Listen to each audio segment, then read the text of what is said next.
Assalamualaikum warahmatullahi wabarakatuh. Salam satu Tuhan. Kepada Allah subhanahu wa ta'ala dan Muhammad Rasulullah sallallahu alaihi wasallam. Arti nalar dan tanpa nalar.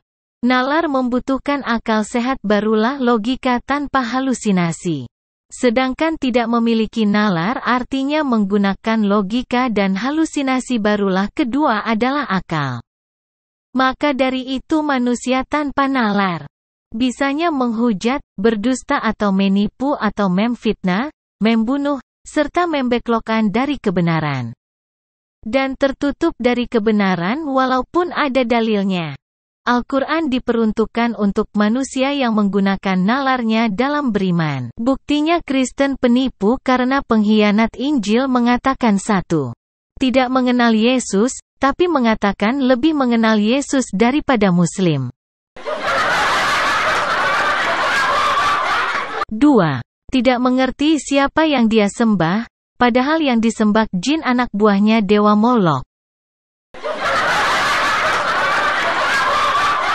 3. Tidak memiliki nalar, tapi mengaku paling pintar karena sudah diisi oleh Roh Kudus saat dibaptis, padahal baptisnya diisi jin. Makanya tidak bisa menunjukkan dalil kebenaran. Katanya diisi Roh Kudus kok malah dungu, dan ngak punya nalar. Pengakuan penyembah Yudas Iskariot yang mengaku Tuhan Yesus setelah dimasukkan jin dari Dewa Molok setelah dibangkitkan. Merupakan bukti Kristen itu penipu. Dengarkanlah kata pendeta ini. Sebelum ngomong, mikir. Apa yang kita harus pikir? Number one, is it true? Apakah benar? Karena Tuhan tidak suka orang yang suka bohong. Jangan menipu, jangan berdusta. 1 Petrus 3 ayat 10 kita baca sama-sama. Siapa yang mau mencintai hidup dan mau melihat hari-hari baik, ia harus menjaga lidahnya terhadap yang jahat dan bibirnya terhadap ucapan-ucapan yang menipu. Tapi kenyataannya adalah Kristen sudah banyak jahat. Nggak usah masuk Kristen. Karena orang-orang di Kristenannya banyak yang jahat. Mau jadi pelayan Tuhan. Dengan menipu gurunya ditipu. Itu di Kristen. Gurunya saja ketipu apalagi manusia yang bolot, apalagi si pengkhianat Injil, si pemakan anjing dan babi yang Yesus juga melarangnya. Manusia bolot tertipu manusia bolot juga. Dia Tuhan kehidupan, dia bukan Tuhan kematian. Dialah pencipta kehidupan. Setanlah menciptakan kematian. Tapi banyak orang tidak mengerti, orang anggap bahwa kematian itu adalah kehendak Tuhan, adalah produk Tuhan. Tidak. Tapi banyak orang tidak mengerti, orang anggap bahwa kematian itu adalah kehendak Tuhan, adalah produk Tuhan. Tidak. Anda dibodohin sama setan kalau menganggap bahwa kematian itu produk daripada Tuhan. Anda dibodohin sama setan kalau menganggap bahwa kematian itu produk daripada Tuhan. Pendeta iblis ketipu setan, karena tidak bisa bedakan mana Allah mana setan.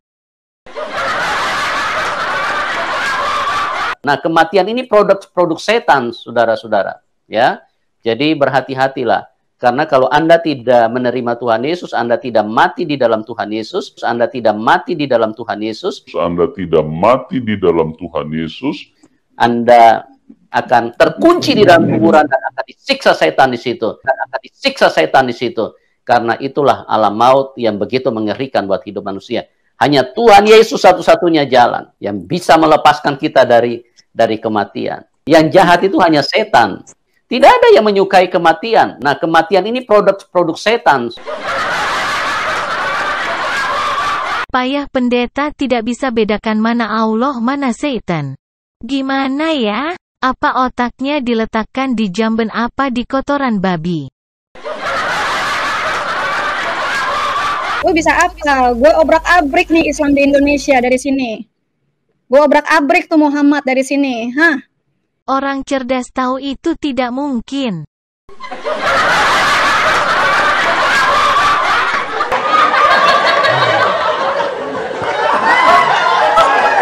Kemudian apa yang dikatakan kepada Kristen sebagai penyembah manusia yang dianggap Tuhan?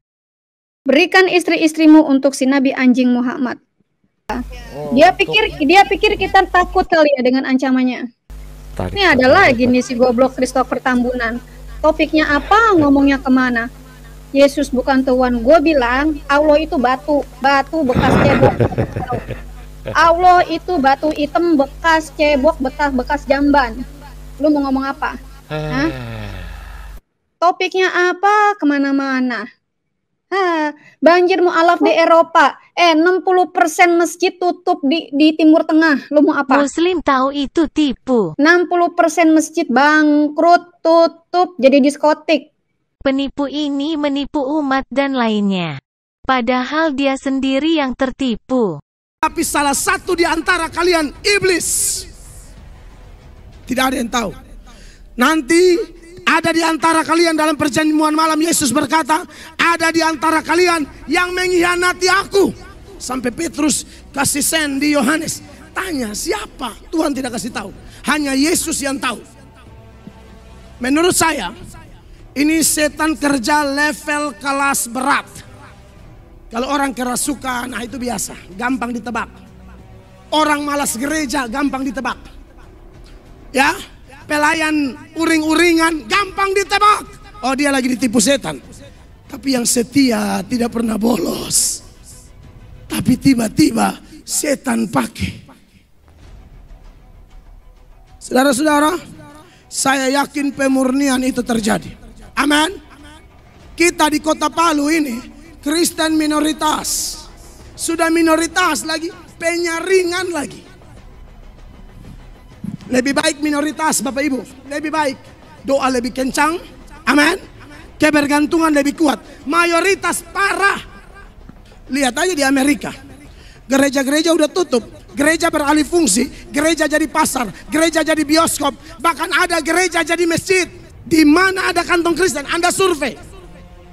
Cek di penjara. Penghuni penjara lebih banyak agama apa? Paling banyak Kristen.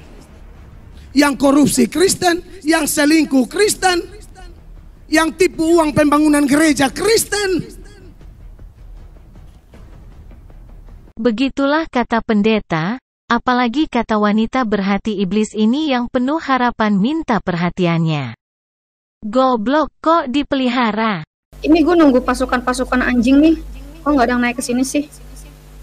Biarin kita ceritain aja, biar mereka panas, biarin.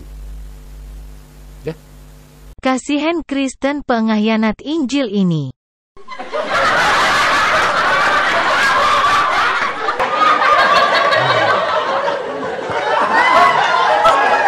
Muslim cerdas tahu. Tidak ada gunanya naik karena Kristen yang ngak punya nalar cuma bisa mengkhianati Injil yang ada tipu-tipu saja.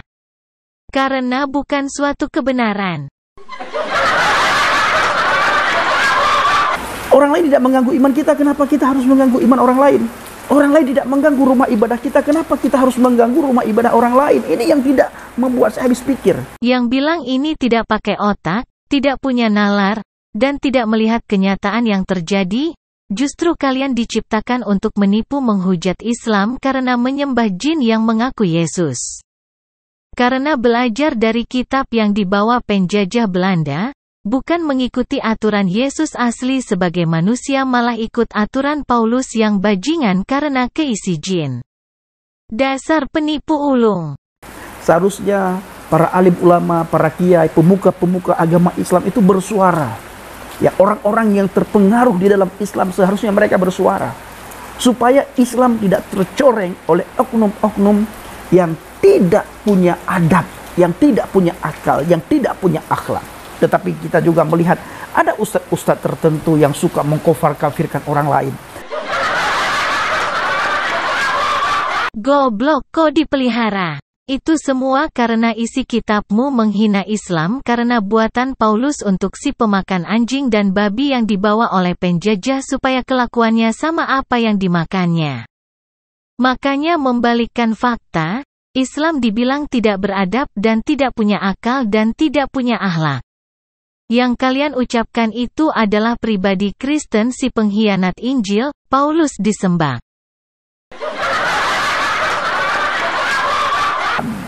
Bagaimana tata cara beribadah itu sudah diatur dalam undang-undang.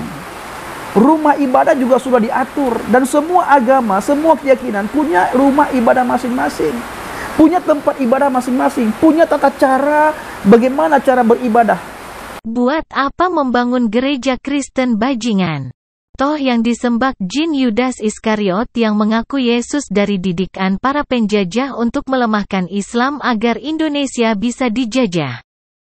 Apakah biar para jin-jin dari Dewa Molok dapat leluasa menjerumuskan manusia agar kekal di neraka jahanam yang bahan bakarnya batu dan manusia? Goblok kok dipelihara.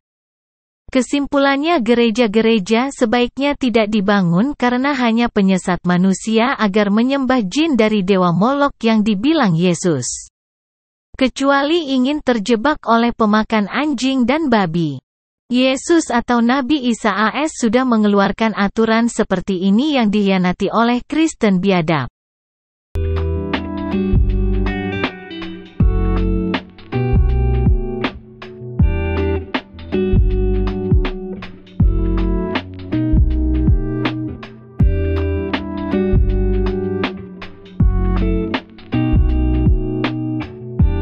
Inilah ciri-ciri orang-orang munafik yang ditakuti umat muslim, tapi digemari dalam jiwa Kristen demi para jin-jin dari Dewa Molok.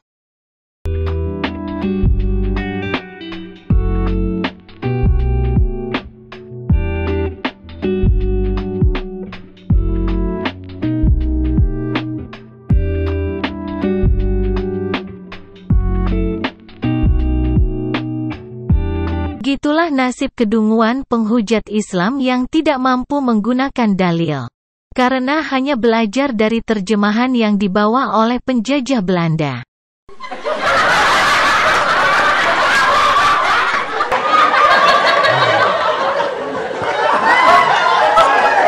Mendingan nonton Ustadz Zuma ngeliatin yang dungu dan bolot, penyembah manusia yang dianggap Tuhan oleh pengkhianat Injil.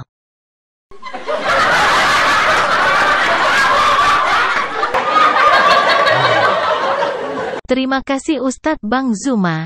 Semoga Anda tetap berkiprah dalam kebenaran Islam dari para penghujatnya Islam. Wassalamualaikum warahmatullahi wabarakatuh.